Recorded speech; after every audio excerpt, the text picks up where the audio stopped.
Fan reaction time then. Brighton 1, Burnley 1. It's now what? 8 o'clock on Saturday night that I'm recording this, so I've had a bit of time to stew on it.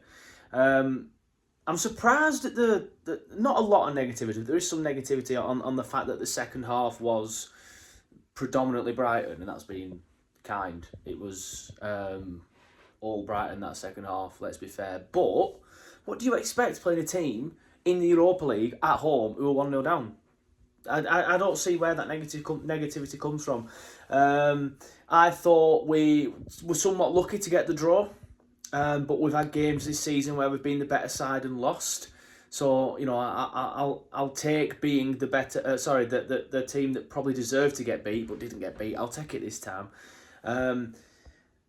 A lot of positives to take from it, as a lot of people are saying, as a majority of the fan base are saying. There's a lot of positivity to take from that. Number one, Trafford's performance. That we've been waiting for him to prove a lot of people wrong, myself included, because I didn't rate him at all at the start of the season.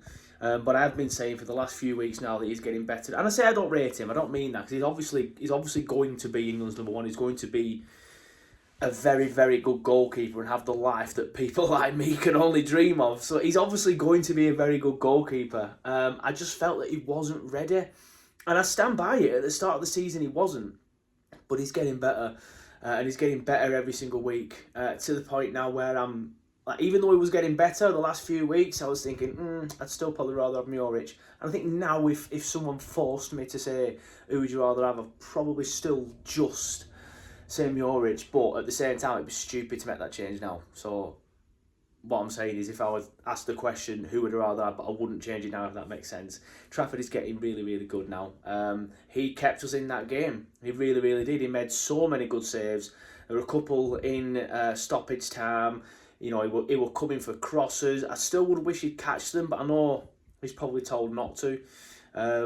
I just feel like there's, that's what Poppy used to do so good, wasn't it? Poppy would just come and collect the cross and take the pressure off the defence, and I would like to see Trafford do that a bit more.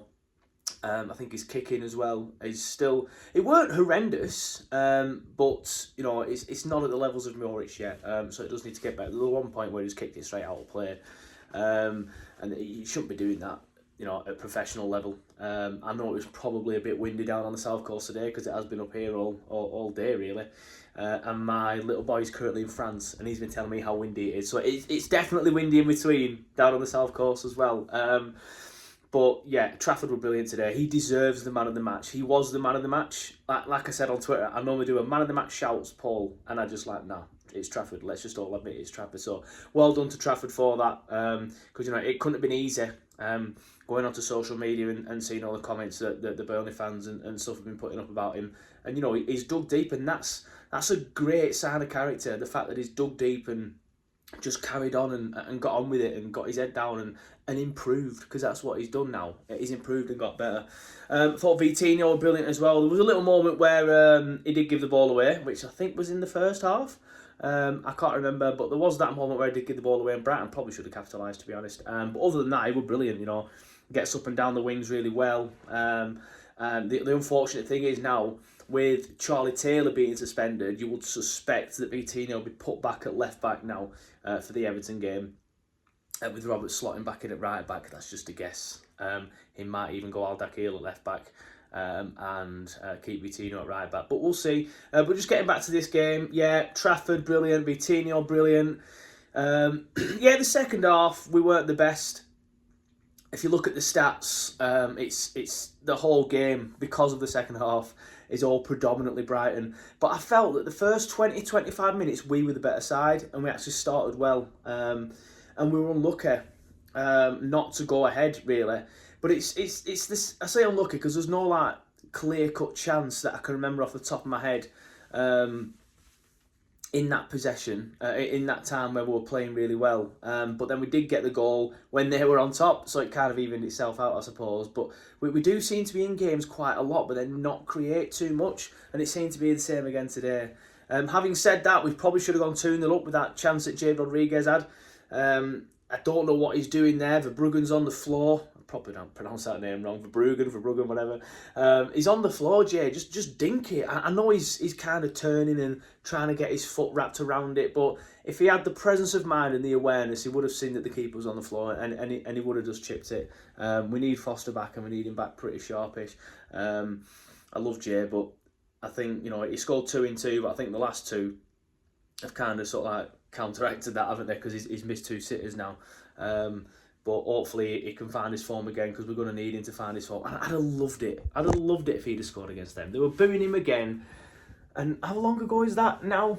This incident, obviously I'm not going to go into the incident because I can't be bothered with it all again and open a can of worms, but it was so long ago that now. Just get over it, Brighton, come on.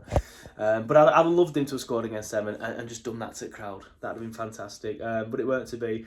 But, like I said, last 60 minutes, because the last few minutes of the first half, last 15 minutes of the first half, and then the second half, Brighton were the better side. But we had some defending to do, and to be fair, we held out and we got the point in the end. Probably fortunate, but I'm not too bothered. We'll take him. I thought Sander played all right again today. Josh Brownhill's getting better and better every single week. Not that he needs to get better, in the sense. Well, no, he did, to be fair, from the start of the season. But I feel like a lot of the new players, they're getting better because they're getting used to the system. That was the point I was trying to make, whereas Brownhill should probably be used to it by now, but he is playing in a different role this year.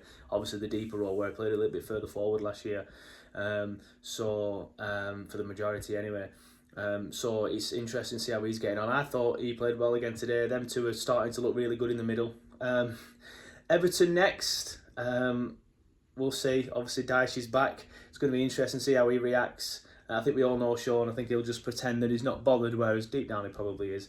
But we'll see. I'll take the point today. I do respect that we were probably second best for the majority of that game, and we were lucky to come away with a point. But we came away with a point because of one of our players. So you might say it's lucky. You might say it's good recruitment from the board for bringing Trafford in, who's now getting better and starting to earn the money that we paid for him. Probably not with 19 million yet, but I think when we get to the point where he's been here 2-3 years, he'll be an excellent keeper then. If he's still here in 2-3 years' time, he'll be England's number 1 while playing for Burnley. Again, just like Heaton and Popey were. Not regularly, obviously, them two, but I think Trafford will be England's number 1 and regularly as well, especially if he gets a move to a bigger club as well. Which he probably will do eventually, but for now he's ours, and hopefully we keep seeing him improve. But yeah, like I said, happy with the point, take the point. Hopefully we can take all the positives from this game, despite the look of the point in the end. But a lot of positives to take from it, a lot of decent individual performances, and a good start, a good 20-25 minutes to begin with. So hopefully we can improve, and we can take that into the next few games. Up the Clarets.